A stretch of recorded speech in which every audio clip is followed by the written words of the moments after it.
Hey guys, welcome back to the channel speed trap. तो आज आपको पूरी कंप्लीट इन्फॉर्मेशन देने वाला हूँ स्ट्रीम 250R के मीटर कंसोल के बारे में। तो इसमें जो लगा हुआ है, ये लगा हुआ है 10.5 इंच का एक रिवर्स एलसीडी डिस्प्ले है, जो कि कंट्रोल होता है इन राइट हैंडल साइड पर लगे हुए 4 स्विचेस से, अप, डाउन, बैक और एंटर। तो ये लेफ्ट हैंड साइड पे है जो कि बैकलिट है। तो इससे ये कंसोल चलता है। तो ये इस कंसोल के बारे में डिटेल में बताता हूँ आपको, इसमें क्या क्या फीचर मिलते हैं आपको। तो चलिए एक बार मैं इसका आपको स्टार्टअप दिखाता हूँ कि स्टार्ट करने पर कैसे आता है इसमें। तो ये इस बैटरी मैंने इग्निशन ऑन कर दिया है। ये कुछ इसका स्टार्टअप जो कि कुछ ऐसा दिखाई देगा और सीधा आपकी मेन स्क्रीन आ जाएगी। तो चलिए पहले इसके बारे में बताते हैं। तो चलिए सबसे पहले मैं इस कंसोल की शुरुआत करता हूँ। तो सबसे शुरुआत में यहाँ पर है एन लाइट, जो कि है न्यूट्रल की, जो कि ग्रीन कलर की जलती है, जो आपने न्यूट्रल कलर सेलेक्ट करा हो। फिर उसके नीचे आता है साइड स्टैंड इंडिकेटर, जो कि रेड कलर का है, जब भी जलता है जब आपका साइड स्टैंड डाउन हो। तो इसमें side stand cut off feature भी है। अगर साइड स्टैंड लगा हो तो गाड़ी स्टार्ट करने पर और गियर में डालने के बाद जब क्लच छोड़ोगे तो गाड़ी बंद हो जाएगी, गाड़ी चलेगी नहीं। तो इसमें ये फीचर लगा हुआ है, इसलिए साइड स्टैंड हमेशा देख लेना स्विच कि ये लगाना हो। इसके नीचे आता है, फिर आती है चेक इंजन लाइट, यानी कि इंजन मैन्युफैक्चरिंग इंडिकेटर। जब आप इग्निशन ऑन करोगे तो ये लाइट कंटिन्यूसली जलती रहेगी जैसे अभी जल रही है, लेकिन पर इंजन स्टार्ट करते ही ये बंद हो जाएगी। अगर इंजन स्टार्ट होने के बाद भी अगर ये जलती रही तो समझ लो इंजन में कोई दिक्कत आ चुकी है और अपने सर्विस सेंटर पे दिखा लीजिए। वैसे इसको आप हीरो ऐप से कनेक्ट करके वहाँ पे डायग्नोस्टिक चला सकते हो। तो हीरो ऐप में ये आपको एरर कोड बता देगा, जो एरर कोड आ रहा है इसमें। तो इसके नीचे लो ऑयल प्रेशर इंडिकेटर। तो ये गाड़ी में ऑयल का प्रेशर सही है वो बताता है कि सब और प्रेशर एकदम सही है। अगर ये लाइट राइड के दौरान जल जाती है तो तभी के तभी बाइक को बंद कर दे और सर्विस सेंटर ले जाए। अगर ये लाइट जल जाए राइड के दौरान तो गाड़ी को बिल्कुल मत चलाना, कुछ बड़ी दिक्कत आ सकती है। फिर इसके नीचे दिया हुआ है यहाँ पे एम्बिएंट लाइट सेंसर, जैसे कि आप देख सकते हैं वीडियो के अंदर। तो ये गाड़ी की मेन ब्राइटनेस, एलसीडी की ब्राइटनेस को भी और गाड़ी के हेडलाइट को भी कंट्रोल करता है। तो रात में जलानी है बंद करनी है, इसके अंदर से भी फीचर से भी अंदर से भी कंट्रोल कर सकते हैं हेडलाइट को, कब जलानी है कब ऑफ करनी है। और अब चलते हैं राइट साइड में। तो यहाँ पर आता है साइड टर्न इंडिकेटर। जैसे आप इंडिकेटर दोगे तो ये ब्लिंक करेगा, चाहे लेफ्ट हो या राइट हो या हैजार्ड हो तब भी ये ब्लिंक करेगा। फिर इसके नीचे है ब्लू कलर की हेड हाई बीम का इंडिकेटर, जो कि ब्लू कलर का जलेगा जब गाड़ी हाई बीम पर हो। तो इसके नीचे है फ्यूल पंप का इंडिकेटर, ये तब जलेगा जब आपके गाड़ी में फ्यूल कम हो। और हमेशा गाड़ी में 2.5 लीटर से ऊपर फ्यूल रखना ताकि आपकी फ्यूल पंप की लाइफ ज़्यादा बनी रहे। फिर इसके नीचे आती है एबीएस की लाइट। तो ये एबीएस इंडिकेटर, इनिशियल ऑन करते ही ये बत्ती ब्लिंक करती रहेगी, जैसे अभी ब्लिंक कर रही है। और जैसे ही आप गाड़ी चलाओगे, गाड़ी स्टार्ट करके थोड़ी सी आगे बढ़ाओगे, 5 किलोमीटर की स्पीड होते ही ये लाइट अपने आप बंद हो जाएगी। 5 किलोमीटर जैसे आप स्पीड पार करोगे, अगर फिर भी लाइट जलती रहती है समझ लो आपके एबीएस के अंदर कोई दिक्कत आ चुकी है और सर्विस में दिखा लो इसको। तो ये थे साइड के कुछ ग्लो इंडिकेटर्स। अब चलते हैं मेन एलसीडी पे, देखते हैं इसमें क्या क्या है। तो सबसे ऊपर है गियर इंडिकेटर। ये आपका करंट सेलेक्टेड गियर बताएगा, जैसे कि अब एन है तो मतलब न्यूट्रल है, और पहला गियर डालोगे तो ये फर्स्ट हो जाएगा। यहाँ पे छोटा सा आपको दिखाई देगा, अभी दिखाई नहीं दे रहा।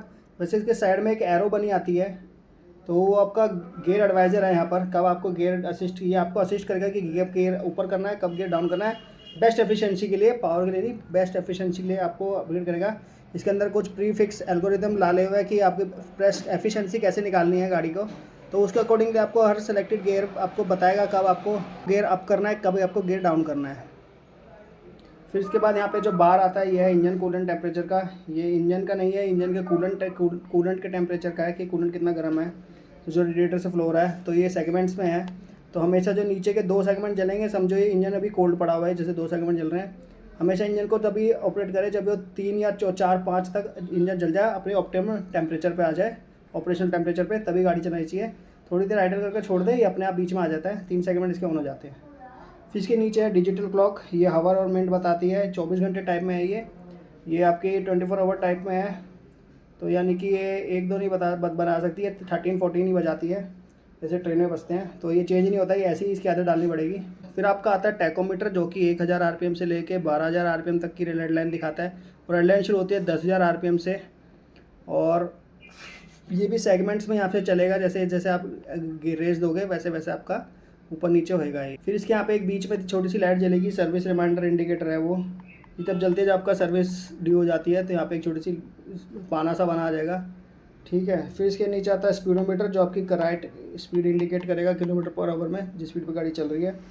फिर इसके साइड में यहाँ पे है फ्यूल गेज, जो सेगमेंट्स में ये भी आपको फ्यूल बताएगा कि कितना है, नीचे से ऊपर जाएगा ये, नीचे आने की लो, ऊपर आने की फुल।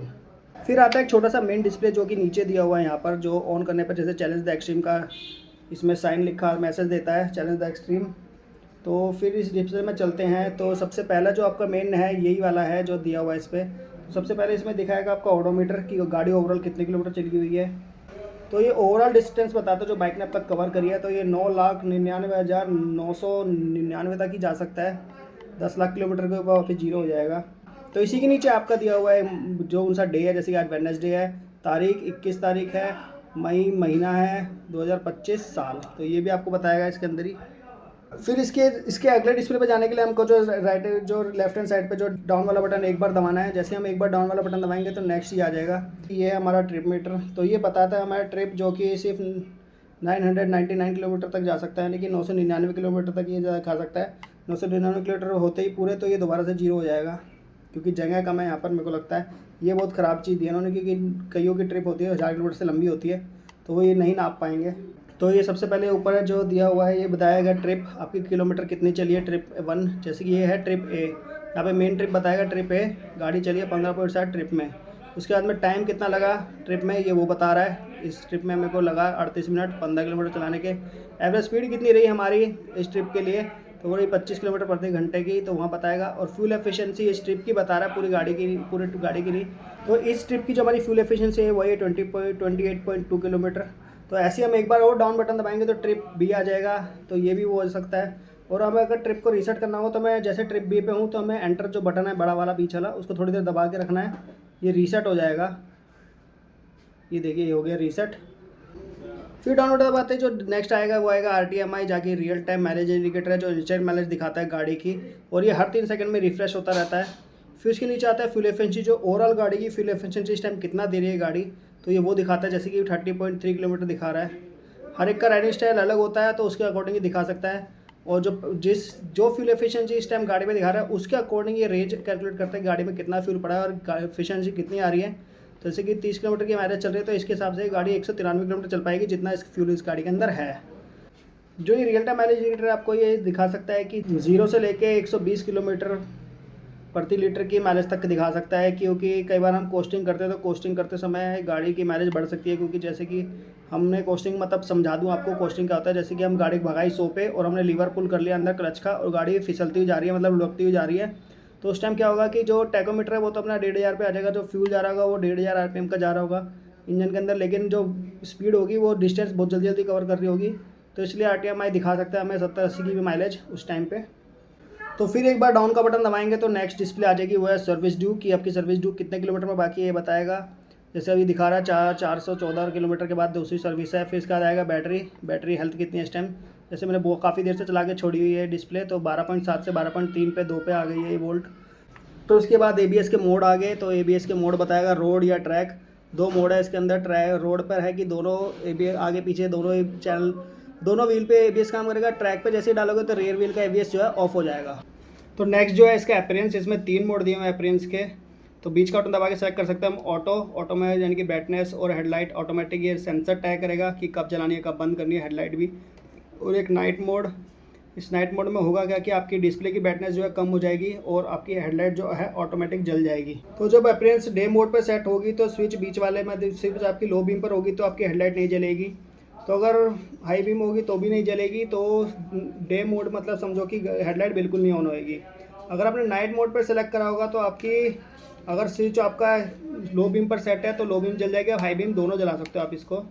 और अगर ऑटो पे सेलेक्ट करा होगा आपने तो ऑटोमेटिक लाइट जलेगी। एम्बिएंट लाइट सेंसर जो यहाँ लगा हुआ है उसके अकॉर्डिंग वो सेंस करेगी कि दिन है या रात है, तो उसके अकॉर्डिंग वो हेडलाइट जलाएगा। और जब हेडलाइट जलेगी तो आप इसमें हाई बीम लो बीम दोनों स्विच इस्तेमाल कर सकते हो। फिर एक बार दोबारा पर तुम्हारे नेविगेशन आ गया, ये आपकी ऐप से चलेगा, टर्न बाय टर्न नेविगेशन दिखाएगा। दूसरा है म्यूज़िक, जब आपके फ़ोन में म्यूज़िक चल रहा हो तो आप यहीं से इसका म्यूज़िक सब प्लेबैक को पॉज प्ले और नेक्स्ट कर सकते हो। फिर से दूसरा आ गया लैप टाइमर, जो कि बीच का मेन एंटर बटन दबाओगे तो लैप टाइमर हो जाएगा 5 4 3 2 1, और उसमें 30 लैप तक का आप डाटा रिकॉर्ड कर सकते हो। जैसे आप लैप पार करोगे हमें बीच का बड़ा सा एंटर वाला बटन है, दोबारा एक बार दबाना, तो ये देखिए लैप आपका रिकॉर्ड हो गया। फिर अब दूसरा लैप जाने वाला है, फिर से दोबारा से जैसी लैप क्लियर करोगे 4 चौथा हो गया। ऐसे ट्रैक का चीज़ है, ट्रैक वाली चीज़ें हमें जिसका इस्तेमाल नहीं है। फिर एक बार डाउन बटन दबाएंगे तो डिस्प्ले आ जाएगा, आपकी टॉप स्पीड स्टैट्स आ जाएंगे, गाड़ी ने अब तक कितनी टॉप स्पीड अचीव करी है, 0 से 60 टाइमिंग कितनी है, 0 से 100 टाइमिंग कितनी है। तो मैं बता दूं 0 से 6 टाइमिंग अगर ये 6 सेकंड के अंदर करेगी 0 से 60 तभी रिकॉर्ड में आएगा, 6 सेकंड से ऊपर करेगी तो रिकॉर्ड में नहीं आएगा। ऐसे 0 से 100 का भी दिया हुआ उन्होंने, अगर 14 सेकंड से ऊपर करती है तो उसमें रिकॉर्ड नहीं होएगा। तो फिर एक बार डाउन बटन दबाएंगे तो दोबारा से मेन डिस्प्ले आ जाएगी आपकी हमारी वही वाली जो कि ओडोमीटर है। तो ये था कुछ इसका इंफोटेनमेंट सिस्टम, मैंने आपको सारी डिटेल बता दी इसमें क्या क्या है। तो जो नेक्स्ट मैं आपको इसके ऐप के बारे में बताऊंगा नेक्स्ट वीडियो में कि इसके अंदर ऐप और इसका TCU कैसे काम करता है, या TCU यानी कि हीरो का टेलीमेट्रिक कंट्रोल यूनिट, तो वो ऐप के साथ कनेक्ट होता है और उसका SOS बटन कैसे काम करता है, तो वो सब आपको डिटेल में नेक्स्ट वीडियो बनाऊंगा। तब तक बने रहिएगा इस वीडियो के लिए।